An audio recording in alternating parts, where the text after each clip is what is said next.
Once upon a time, there was a young woman named Hine Te Ara. She was small but strong. Her hands were rough from work. Her eyes were calm, the kind of calm that comes after many storms. She did not talk much. She watched and listened. She moved like someone who did not want trouble, but would stand still if trouble came. On her neck hung a thin cord with 3 little beads.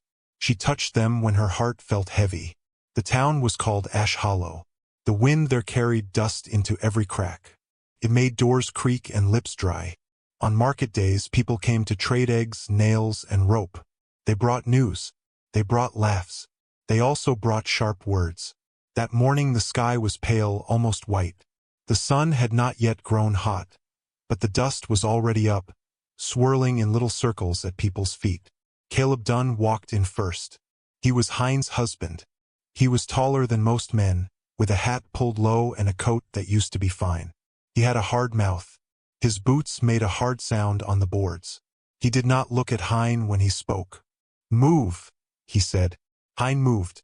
She had learned to make space. Her shawl slipped from one shoulder, and she pulled it back up. The shawl had faded colors from far away. A few people stared at it like it was strange. Caleb stopped at the center of the market.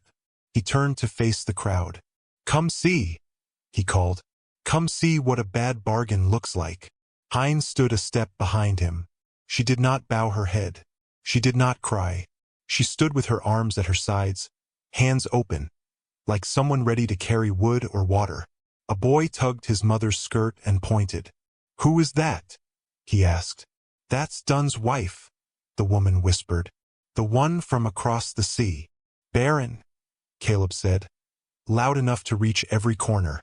3 years. Not a single child. Not even a cry for a day. Useless, the lot of it. A few men laughed. Some women looked away. An old man shook his head. "Don't," he said softly, but he did not step forward. Hine's fingers found the beads at her neck. She rubbed them once. The first bead was for her mother, the second for the sea, the third for hope. She kept her face still. Caleb dropped a small cloth bundle onto the nearest table. It burst open. Out rolled Hine's dowry beads, blue, green, and a little red one, the color of clay after rain. They fell in the dust and lay there. "Take them," he said to her. "Take your little trinkets. That's all you brought me." Hine looked at the beads. She did not bend. She took one slow breath. The wind pushed dust over the colors until they looked like dull stones. "Caleb," said Mrs. Avery, the baker's wife, "you don't have to do this here." Caleb turned. "Where then? In my house? In my yard? I'm done carrying this shame in private. Let folks see what I got stuck with." A boy snickered. A man with a red vest said, "Maybe you planted seed wrong, Caleb." A few men laughed again. Caleb's mouth tightened. He grabbed Hine's arm and yanked her forward. "Look," he said to the crowd. "Look at what I paid for. Pretty face, quiet tongue, empty belly." Hine pulled her arm back.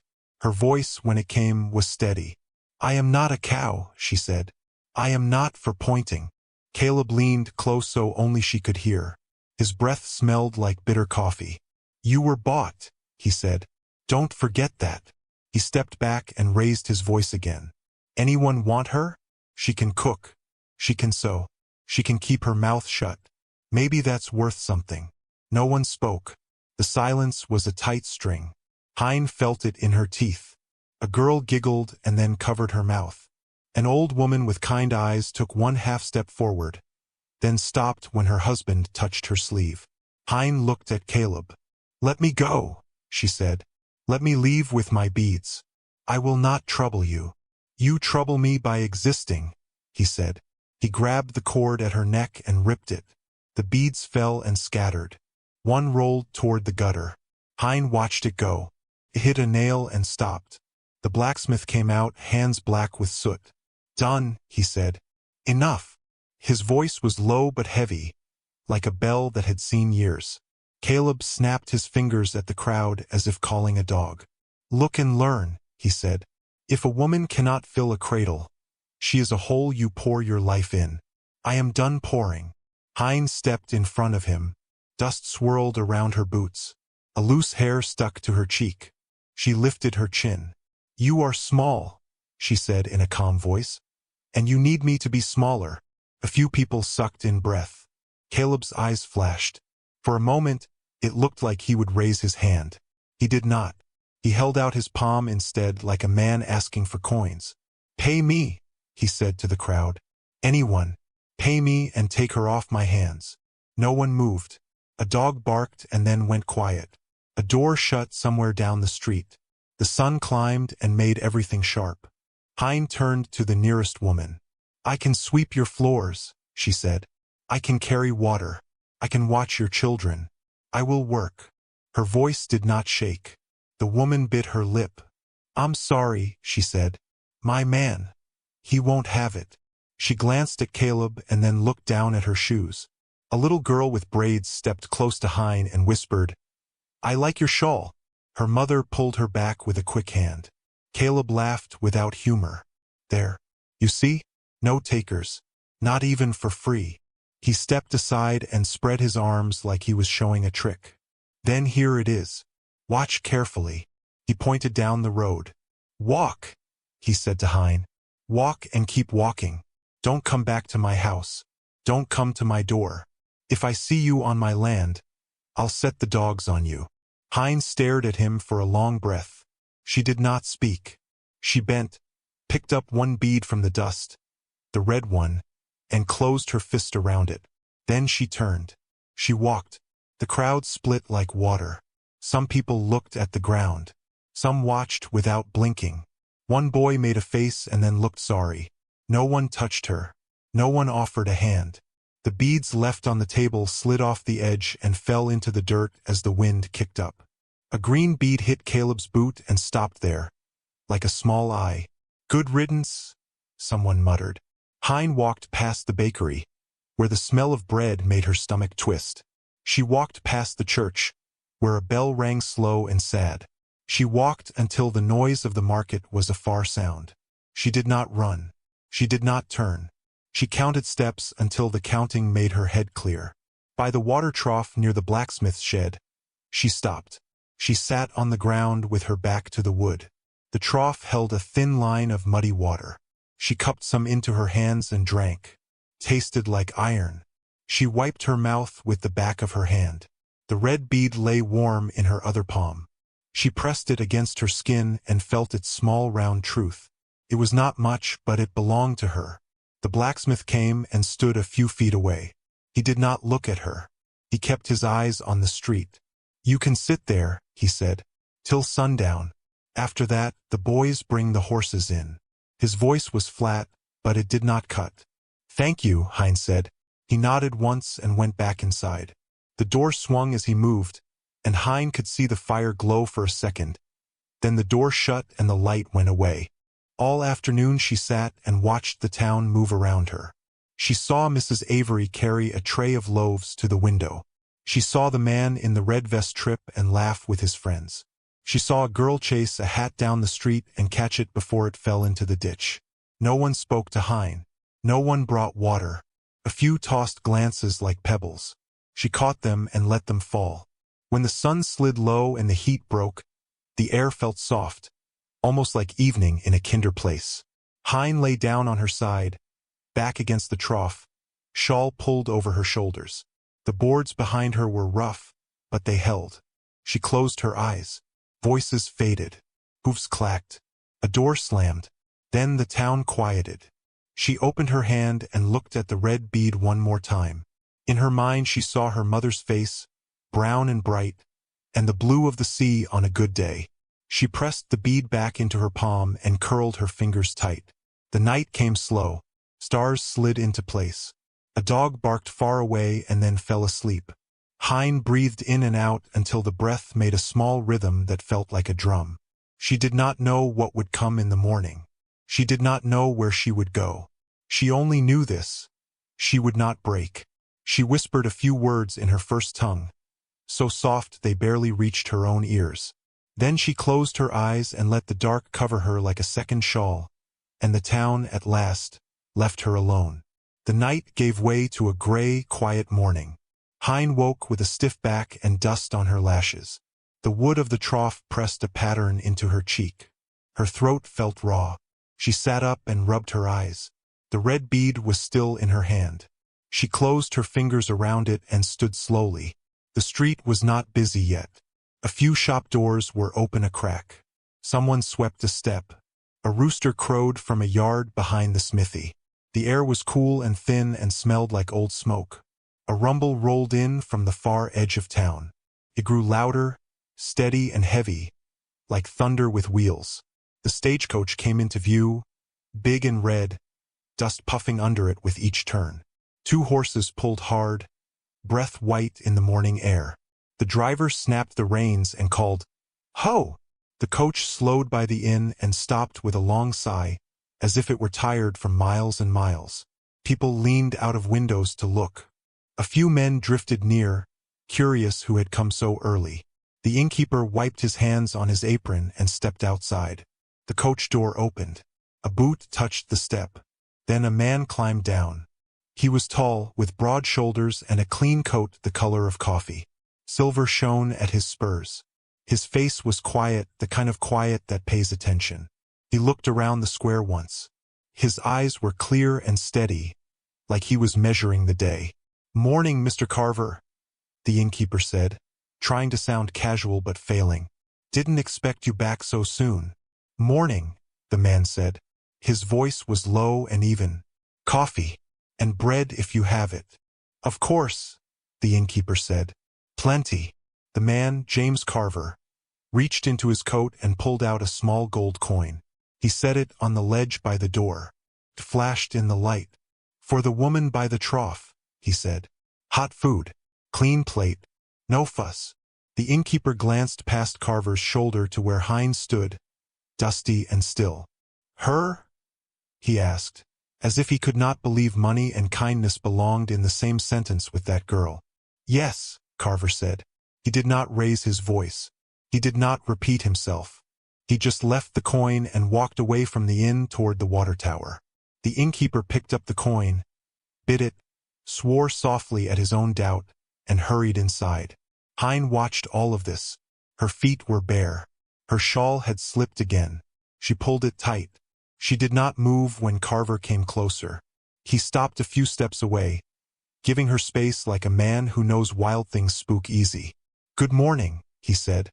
"Morning," she answered, her voice rough from sleep and dust. He nodded at the trough.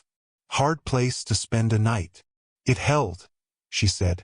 He gave the hint of a smile. "You hurt?" "No," she said. "Just hungry." She hated the word as it left her mouth. Felt like begging. He turned his head toward the inn. "Food's coming," he said. "On me." "I can pay with work," she said quickly. "I sweep. Carry water. Washington. We'll talk after you eat," he said. The innkeeper's boy came out with a tray. He set it on the trough's edge. A tin plate with eggs and bread, a cup of coffee, a square of butter already soft. The smell rose like a hand reaching into her chest. Hine looked at the plate, then at Carver. "Thank you," she said. "It's breakfast," he said. "Nothing more." She picked up the bread. Her fingers were shaking, so she pressed the red bead into her palm and hid it in her fist to keep steady. She took a careful bite, then another, then could not help herself and ate fast. Butter ran warm down her fingers. She licked it off and looked up to see if anyone watched. Of course they did. Half the square always watched. Mrs. Avery came out of the bakery with a basket and froze when she saw them together. She forced a smile. "Morning," she said to Carver. "Long ride."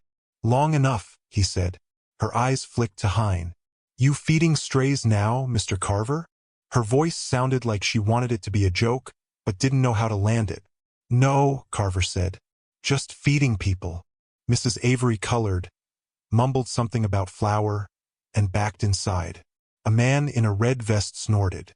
Another man elbowed him. "Don't," he whispered. "That's Carver." Hine finished the bread and cup, and the cup warmed her from throat to belly. She set it down gently. "It was good," she said. "Tell the cook thank you." Carver nodded. "I will." He waited a beat. "What's your name?" "Hine," she said. "Hine Te Ara." "James Carver," he said. "I run cattle south of the ridges." She studied him then, quickly, like a sparrow checks a fence. His coat was clean but worn at the cuffs from rains. His hands were large, with a scar crossing the web between thumb and finger. His hat was plain. His eyes did not slide away when she looked. He stood like someone who had stood beside graves and decided to keep standing. "Your husband?" he asked, not unkindly. "Gone," she said. The word sat flat and heavy. He watched her face, not the ground. "You have somewhere to be?" "Not here," she said. "Not anymore." He glanced at the coach.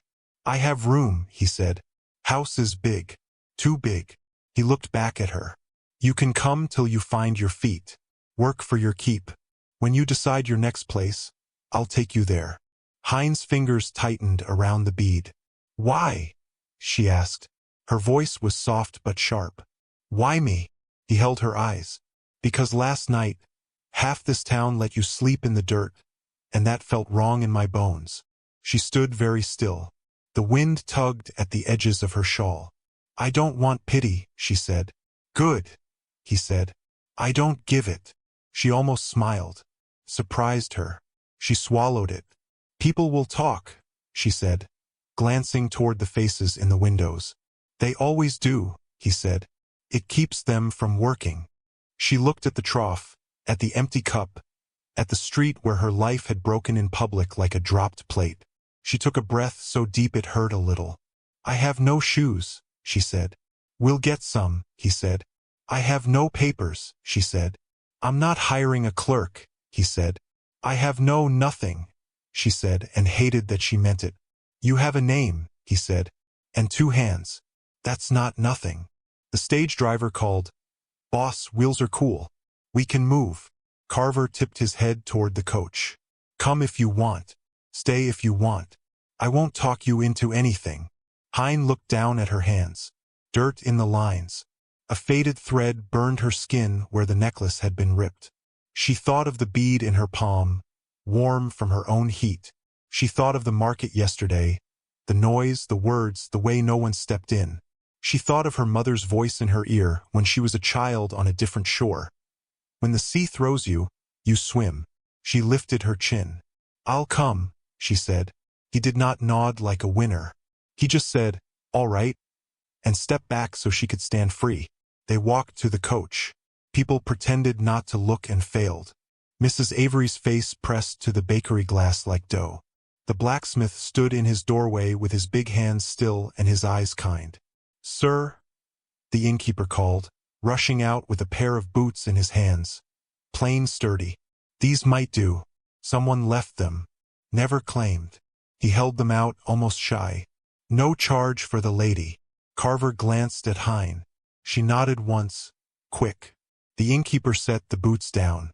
They were a little large. Hine slid her feet in and stamped. They held. She looked at the innkeeper. "Thank you," she said. He waved it off but looked relieved. "Safe roads," he said.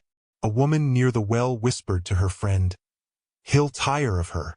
The friend whispered back, "He's rich enough not to care." Hine heard both and felt the words try to stick like burrs. She brushed them off inside her chest and kept walking. At the coach, the driver opened the door and tipped his hat. "Ma'am," he said. She climbed the steps slowly. Carver offered his hand. She paused and then took it. His palm was warm and rough. He helped her up and followed. Inside, the coach smelled like leather and soap. The seat was soft.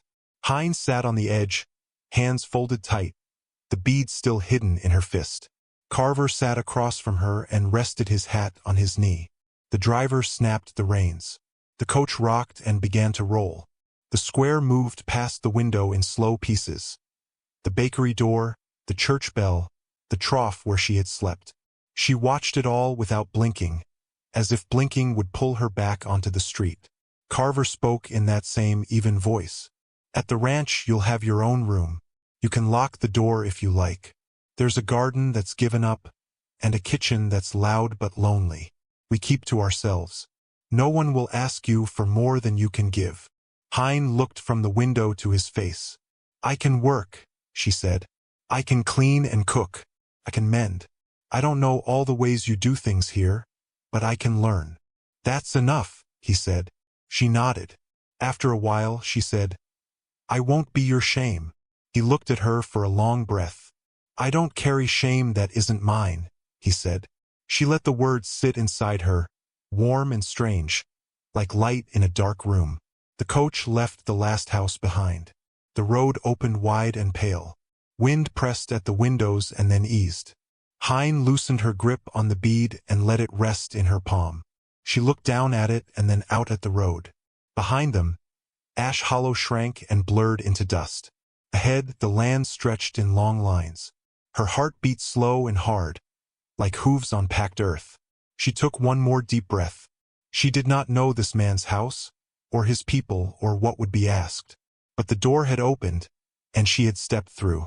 The coach rolled on, steady and sure, carrying them away from the place that had broken her and toward a place that did not yet have a name. The coach rolled for hours until the sky turned gold and low. Hine watched out the window as the land opened wider, emptier, wilder. The air grew dry and sweet with dust and sage. Every now and then, James Carver spoke to the driver through the roof hatch. The horses slowed when the hills grew steep, then picked up again when the road flattened. By the time they reached the ranch, the sun was sinking behind the ridge. The land glowed the color of old honey. A house stood in the distance, big but tired-looking. The paint had peeled off in patches. The porch sagged a little to one side. Fences lined the fields, some missing posts. A barn leaned against the wind like an old man resting on his stick. When the coach stopped, Hine stepped down and felt the ground, dry and cracked beneath her boots. Chickens clucked somewhere behind the house. A horse snorted. The air smelled of hay, smoke, and earth that hadn't seen rain in months. Carver unloaded a trunk and nodded toward the porch. That's home, he said simply. At least for now. She followed him up the steps. The boards creaked under their weight. The front door was open. A woman in a gray dress stood inside, hands folded at her apron. Her hair was pinned tight, her face pale and pinched. You're late, she said to Carver, then glanced at Hine. And you brought company. This is Hine, Carver said. She'll be staying here, helping out. The woman's mouth tightened. Helping out, she repeated. In what way? Carver didn't answer. He set his hat on a hook and walked toward the back of the house. Whatever she can manage, he said. She eats with us. The woman sniffed but said nothing more. Hine could feel her eyes burning between her shoulder blades as she followed Carver into the kitchen. The room smelled faintly of coffee and cold stew. A kettle sat half full on the stove, the iron blackened with use. Carver pointed to a small wooden table near the window. You can sit, he said. Hine sat. Her hands rested on her knees, unsure where to begin. He poured water into 2 tin cups, set one in front of her, and took the other for himself. You can stay here as long as you need to, he said. Work will find you. She looked up. I don't want to be trouble. You won't be, he said. Trouble comes from people who think they own the world. You don't strike me as one of them. Hine said nothing. She took a sip of the water. Tasted of tin but cool. From the doorway, the woman in gray cleared her throat. The staff should know where to put her, she said sharply. We have spare rooms in the west wing. Carver turned. She stays in the east room, he said. It's quieter there. The woman's jaw clenched. As you wish, she said, and left with stiff steps. Hine waited until the sound of her shoes faded. She doesn't like me, she said quietly. Carver's eyes softened. She doesn't like anyone new, he said. Don't lose sleep over it. That night, the ranch felt strange and hollow. Hine found her room small but clean. 1 bed, 1 wash basin, a window that looked out toward the field. She sat on the edge of the bed, holding the red bead in her hand. Caught the moonlight and looked like a tiny ember. She whispered, Still here. Then she tucked it under her pillow and lay down. Morning came early. The sound of boots on the porch woke her. Someone shouted for water. A dog barked. She pulled on her shawl and went downstairs. The gray-dressed woman was already there, stirring a pot of oats with a wooden spoon. She looked up, her eyes narrow. "You're up early," she said. "I can help," Hine offered. The woman shrugged. "If you must. The bread needs kneading." Hine rolled up her sleeves and set to work. The dough was sticky and heavy. She worked it with her palms until it stopped clinging. The woman watched her from the corner of her eye. "You don't talk much, do you?" the woman said. "Not when no one listens," Hine replied. The woman frowned but didn't answer.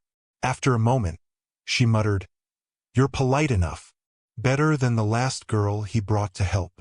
Hine kept her eyes on the dough. "There was another?" The woman smirked. "Didn't last. This house has a way of making people want to leave." Carver entered then, boots dusted, hat under his arm. "Martha," he said to the woman, "I'm riding out to check the herds. You mind showing Hine the chores?" Martha sighed like a door creaking open. "Fine," she said, "but she won't thank you for it." After breakfast, Martha led Hine through the house. They dusted, swept, and hauled water from the pump. When they reached the back porch, Martha pointed to the yard. "That used to be a garden," she said. "Now it's just dirt." Hine stepped down onto the dry ground. The soil crumbled beneath her heel. A few dead stalks leaned in the wind. She crouched, scooped a handful, and let it fall through her fingers. "It can grow again," she said. Martha laughed. "It hasn't grown anything in years. Not since the last rain." Hine looked up. "Then maybe it waits for the right hands." Martha shook her head and went back inside. Hine stayed a while longer. She pressed her palm flat against the earth. Felt hard, tired. "We're the same," she whispered. That afternoon, when Carver returned, he found her kneeling in the yard, digging with a rusted trowel. "What are you doing?" he asked. "Trying," she said. He came closer. "There's nothing left to grow." "Maybe," she said, "but sometimes the land just needs someone to believe in it again." He studied her face, the dirt on her hands, the way her eyes looked both weary and bright. "You can use whatever you need," he said. "Tools, seed, water from the well. Don't overdo it." "I won't," she said. Days passed. Hine worked in the yard every morning before the heat. She pulled old roots, turned soil, and built rows with her hands. Martha watched from the window, shaking her head. "Waste of time," she'd mutter. But Carver said nothing. At night, Hine sat by the window in her room, staring at the stars and humming soft songs from her home. They were small tunes, round as pebbles, full of warmth even in silence. One evening, she noticed Carver standing at the porch, listening. When she stopped, he said, "Don't stop on my account. It's just a song," she said. "It sounds like memory," he said quietly. She looked away. "It is." A few weeks later, small green shoots broke through the ground where she had planted seeds. Tiny, fragile, stubborn things. When Martha saw them, her eyes widened. "Well, I'll be damned," she whispered. Carver came home that night and saw Hine crouched by the rows, smiling softly at the sight. "Seems your believing worked," he said. Hine brushed dirt from her hands. "The land only needed kindness," she said. Carver nodded. "Maybe that's true for more than soil." Their eyes met for a breath, long enough to mean something but not long enough to say it out loud. He tipped his hat and went inside. That night, rain clouds gathered far away but didn't break. The wind carried the scent of it, hope close enough to taste. Hine lay awake listening, her heart steady. The ranch no longer felt hollow. It was still quiet, still worn, but something had begun to change. The next morning, the first flower opened in the corner of the garden, small, yellow, brave. Martha called it luck. Carver called it proof. Hine called it home. The next weeks rolled by like soft thunder over dry hills. The garden kept rising, green against the brown land. Corn leaves unfurled, beans twisted around poles, and flowers pushed their way through soil that everyone had given up on. Martha stopped shaking her head when she passed the window. Even the ranch hands started nodding to Hine in quiet respect when they led the horses to water. Carver began to come home earlier. He would pause at the gate every evening, watching her in the dirt with her sleeves rolled up and her hair loose from its braid. Sometimes he brought small gifts from town, new gloves, a spool of blue thread, a jar of honey. Hine would thank him with a nod and keep working, pretending she didn't notice the way his eyes stayed on her a moment too long. One morning, she took fresh beans to the kitchen and found Martha there, humming as she cleaned the stove. Hine set the basket down on the counter. "Thought I'd bring these before they wilt," she said. Martha looked over her shoulder. "Those came out of that ground?" "They did." "Well," Martha said, "maybe you're good luck after all." Hine smiled faintly. "Maybe the land just needed someone to talk to." Martha laughed, a short sound but a real one. "Then keep talking.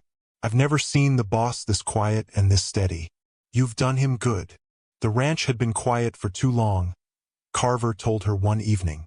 They were sitting on the porch, the sky painted in orange and blue streaks. He was sharpening a small knife, and she was mending a torn curtain. "Place feels alive again," he said. "It was never dead," Hine said.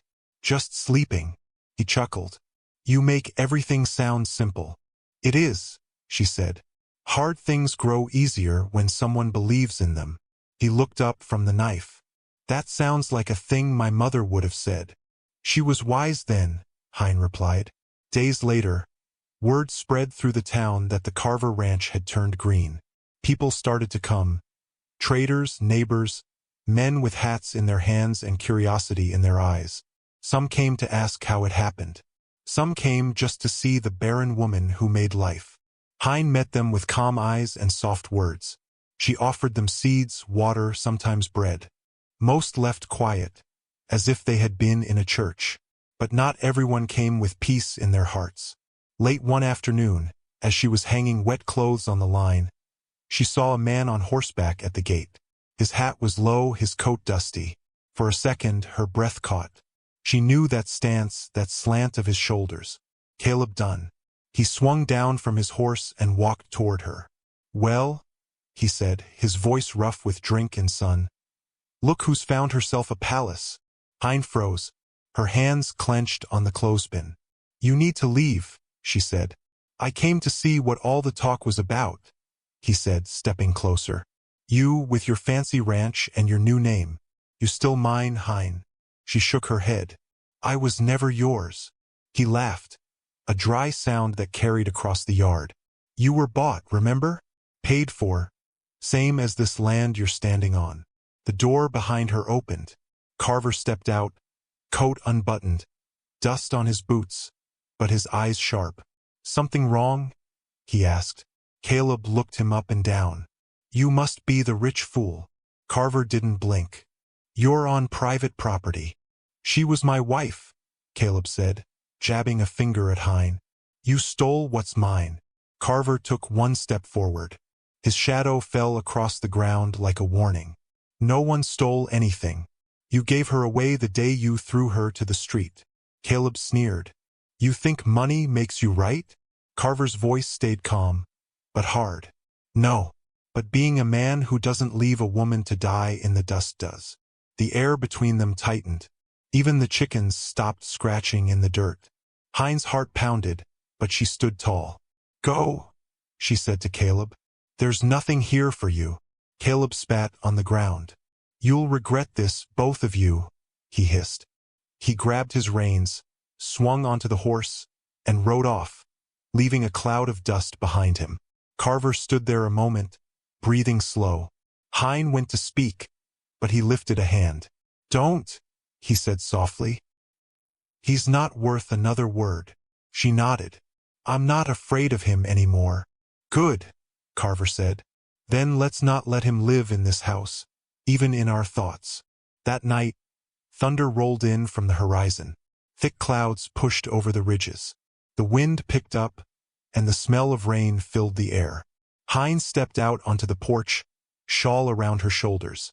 Lightning flashed far away, lighting the land white for an instant. Carver joined her, standing a few feet away. Smells like a storm, he said. It's been waiting, she said. He watched her face, the way her eyes reflected the sky. You think it'll reach us? Yes, she said. The earth remembers when it's loved. The first drops came heavy and slow. Then the sky opened. Rain poured over the ranch, drumming on the roof, the garden, the dry road. Hine lifted her face and let it fall over her skin. She laughed, soft at first, then louder. The sound broke something open inside her, something that had been locked away since the market square. Carver stood still, watching her dance barefoot in the mud. She turned once, twice, hair plastered to her cheeks, eyes bright as the lightning above them. It's alive, she shouted. All of it. He laughed quietly, the sound deep and unfamiliar in his own throat. You're going to catch cold, he said, stepping down into the rain beside her. I've been cold for years, she said. Let me be warm. The rain kept falling, washing the dust from the roof and the fences. The garden glowed deep green in the flashes of light. When the storm passed, puddles shimmered under the moon. Hine stood by the fence, dripping, smiling through tears she hadn't known were there. Carver handed her his handkerchief, the softest thing in reach. You've done it, he said. You woke this place up. She shook her head. I just reminded it what it already knew. He looked at her then, really looked the way a man does when he finally understands what's been missing. His voice was quiet, steady. Maybe you did the same for me. She didn't answer. She didn't need to. The sky was still rumbling softly, the earth breathing again under their feet. By morning, the garden was twice as bright, and the air smelled like hope after a long sleep. In the town below, people whispered about the storm that had passed over everything but left rain only on Carver's ranch. Some called it luck. Others called it a miracle. Hine called it justice. The morning after the storm was bright and clean. The air smelled of wet earth and new beginnings. Hine woke before the sun was up. The sheets were still damp from the night air, but her heart felt light.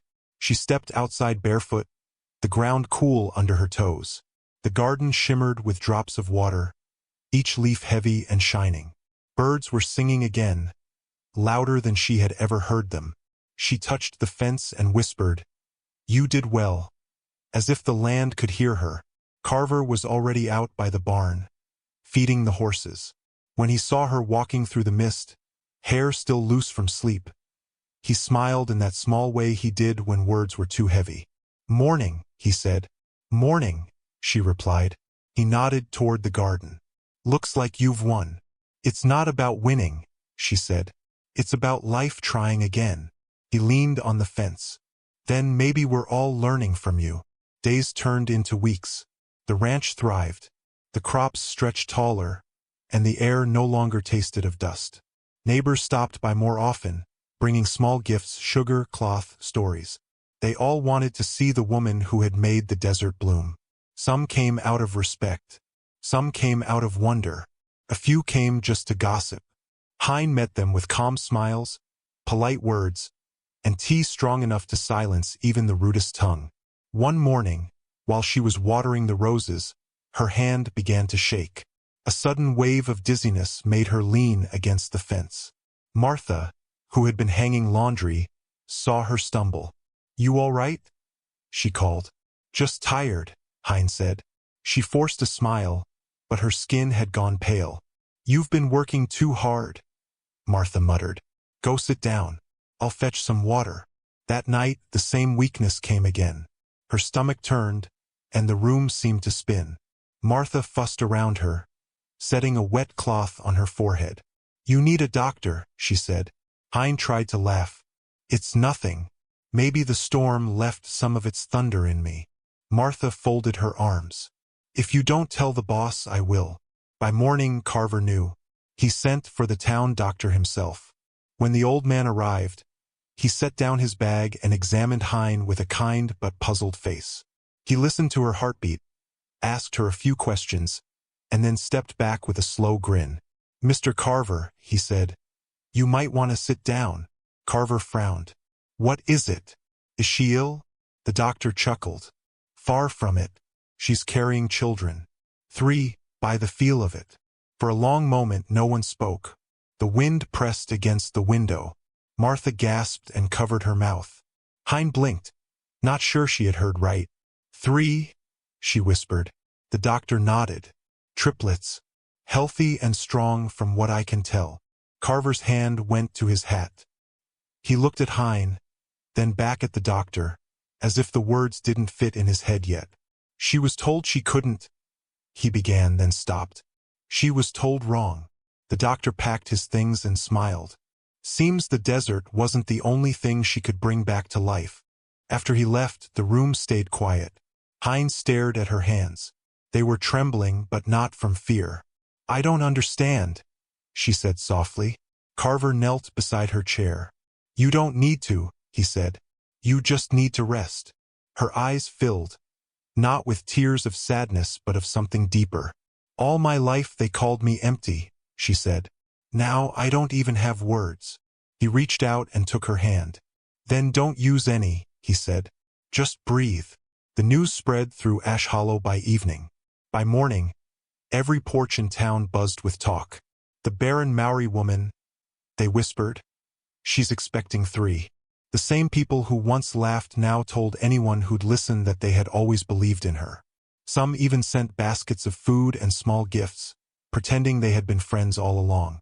Hine ignored most of it. She saved her smiles for Carver and for Martha, who had begun to fuss like a proud aunt. As the months passed, the ranch changed again. Carver built a cradle by hand, wide enough for 3 little bodies. He carved each name into the wood himself. Rengi, Moana, and Ren. Hine traced the letters with her finger every night. Sky, ocean, and bird, she said. They'll never feel trapped. Her belly grew round, and her pace slowed, but she still insisted on walking the garden each morning. The workers would pause their chores to watch her move carefully between the rows, her shawl fluttering, her hand resting on her stomach as if she were guiding the children through the air itself. Carver grew quieter but softer. He spoke less to the men and more to her. When she worried about the pain or the danger, he would say, You've already done the impossible. The rest will follow. At night, he would light the lamp and read aloud from old books just to keep her company. Sometimes she would fall asleep halfway through a story, and he would keep reading anyway, the sound of his voice steady and warm. The day the babies came, the sky was dark with clouds again. The house filled with movement. Martha running for towels, Carver pacing outside the door, the doctor shouting orders. Hours passed. Then, just as thunder cracked outside, the first cry echoed through the room. Then another. Then a third. Each cry louder than the one before, like the land itself was cheering. When it was over, the doctor smiled through his sweat. 3 of them, he said, all breathing strong. Carver stepped inside, hat in his hands. Hine was pale but smiling, her hair damp with tears and rain. 3 tiny bundles lay on her chest, their fists curled tight. They're perfect, she whispered. Carver looked like a man who had seen a miracle and didn't know how to thank the world enough. He knelt beside the bed. You did this, he said. She looked at him and shook her head. We did, she said. The land, the rain, and love that didn't give up. When the sun rose the next morning, it poured through the window like gold. The triplets slept side by side in the cradle. Hine watched them breathe, tiny chests rising and falling. She thought of the day she had been left in the dust, the laughter of the market crowd, the way no one had spoken for her. Then she looked around this room, at the man who had chosen her without asking for anything, and the children who had proved every cruel word wrong. Out on the porch, the workers had gathered. Someone whispered, It's true, then. Carver stepped outside, holding one of the babies wrapped in a soft blanket. It's true, he said simply. The men cheered, their voices rising over the wind. The horses neighed from the field as if they knew. By the end of that week, the whole town had changed the way they said her name. No one called her Barren anymore. They called her Lady Carver, the woman who made rain, who gave the West a new story to tell. And every night, when the house went quiet and the babies slept, Hine would step outside into the cool air. She would look up at the sky and whisper, Kia tupu, ahakoa di maroki, grow even in drought. Inside, the cradle would creak softly, and 3 tiny breaths would answer her, steady and alive. Years passed like a slow, steady river. The ranch grew fuller, louder, warmer. The triplets filled every corner with laughter that could shake the dust off the walls. Rungi loved the open sky and chased butterflies until his knees turned brown with dirt. Moana was quiet and sharp-eyed. She would sit with Hine in the garden, asking what each flower meant. Ren was small but fearless, climbing fences and falling off them with a grin. The house that had once echoed with silence now hummed with life.